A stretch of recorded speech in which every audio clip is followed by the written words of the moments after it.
Teenage मुलांच्या मेंदूतील chemical गोंधळ. काय झालंय या मुलांना कळत नाही. काय इतका विचित्र वागतोय हा? मोठ्यांचं ऐकायचं नाही, उद्धटासारखी उत्तरं द्यायची. अभ्यासाला बस म्हटलं की नाकावर राग येतो. सारखी प्रायव्हसी हवी असते. अभ्यासासाठी शांतता हवी म्हणून रूम बंद करून बसायचं. इतका कसा बदलला हा? हेच समजून घ्यायचं असेल पालकांनो, तर टीनेजर मुलांच्या मेंदूतला केमिकल गोंधळ थोडा समजून घ्यायला हवा. पालकांनो, या मुलांचा प्री फ्रंटल कोर्टेक्स अर्थात मेंदूचा जो पुढचा भाग असतो तो अजून विकसित होत असतो, विकसित झालेला नसतो.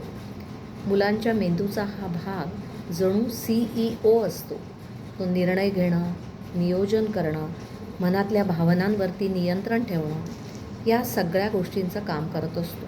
विशेषतः उतावळेपणावर कंट्रोल करणं या गोष्टीसाठीही तो काम करतो. या मेंदूचा विकास मुलांमध्ये आणि मुलींमध्ये 25 ते 30 वर्षापर्यंत पूर्ण होत असतो. त्यामुळे मुलं जेव्हा एखादी गोष्ट विसरतात, धोकादायक गोष्टी करतात, तेव्हा तो त्यांचा ॲटिट्यूड नसतो, तर अजूनही त्यांच्या मेंदूचा पूर्ण विकास झालेला नसतो. त्यांचे भावनांची केंद्र असतात ना, ती एक दुसऱ्यावर कुरघोडी करत असतात. मुलं भावना निर्माण झाल्या रे झाल्या की पहिल्यांदा रिॲक्ट करतात आणि नंतर लॉजिकचा विचार करतात. त्यामुळे मुलांच्या मेंदूमधला ॲमेग्डाला नावाचा जो भाग असतो तो त्यांच्या या वागण्याला जबाबदार असतो.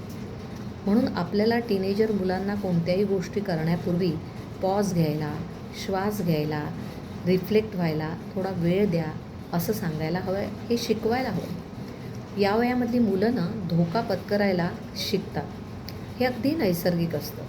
रिस्क घेणं हे जणू त्यांच्या वाढीबरोबरच होत असतं. नवनवीन गोष्टी अजमावून पाहणं, बाउंड्रीज शोधून काढणं, हे करताना मुलांना योग्य पद्धतीने मार्ग दाखवणं, त्यांना सुरक्षित करणं ही आपली जबाबदारी आहे. आणि आपण जर खूप जास्त त्यांच्या ह्या गोष्टीकडे ॲटिट्यूड म्हणून बघायला लागलो तर मुलं मग शेलमध्ये जायला लागतात, मिटून जातात.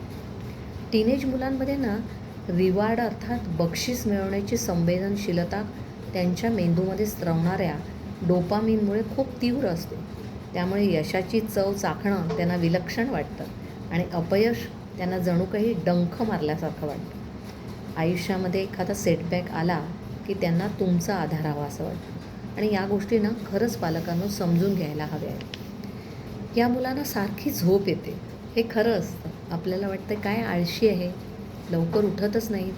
पण या वयामध्ये त्यांच्या मेंदूतलं जे न्यूरो ट्रान्समीटरचं वायरिंग असतं ना, ते त्यांना उशिरा झोपायला प्रवृत्त करत असतं.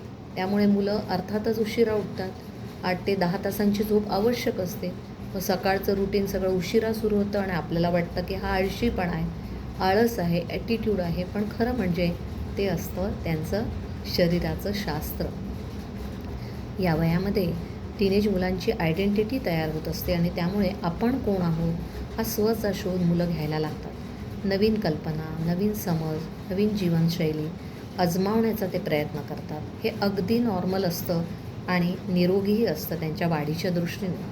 टीनेजमधल्या मुलांना पियर ग्रुपकडनं ॲप्रुव्हल हवं असतं, मित्रांशी कनेक्टिव्हिटी हवी असते आणि मित्रांनी आपला स्वीकार करावा असंही त्यांना वाटत असतं. आपण कुणाचं तरी आहोत ही भावना म्हणजेच बिलॉंगिंगनेसची भावना मुलांना सुखावत असते. मेंदू जणू काही अशा गोष्टी घडल्या, पियर ग्रुपमध्ये स्थान मिळालं, लोकांनी ॲक्सेप्ट केलं की त्यांचा मेंदू जसा काही लाईट लागावा तसं चमकून उठतो, उजळून निघतो. आणि याबरोबरच तुम्ही जर त्यांना सपोर्ट दिलात तर सुरक्षिततेची भावनाही वाढते. मला ठाऊक आहे की सगळी मुलांची बाजू, पालकांच्या बाजूचं काय, तर आताच्या क्षणाला किंवा आता या फेजमध्ये पालकांनो आपल्याला फक्त शांत राहायचं आहे आणि आपलं त्यांच्याशी नातं जुळलेलं आहे ते तसंच जोडलेलं ठेवायचं आहे. दुर्लक्ष करायचं नाही आहे. हे वादळी वय आहे. तुमचा प्रतिसाद आणि तुमची सहानुभूती जर तुम्ही दाखवलीत तर मुलांच्या मेंदूतला हा केमिकल गोंधळ तुम्हाला समजून घेता येईल आणि त्यांचं वागणं हे जाणून बुजून नाही तर त्यांचा मेंदूच त्यांना हे सगळं करायला लावतो आहे, हेही आपल्याला समजून घेणं सोपं जाईल. धन्यवाद.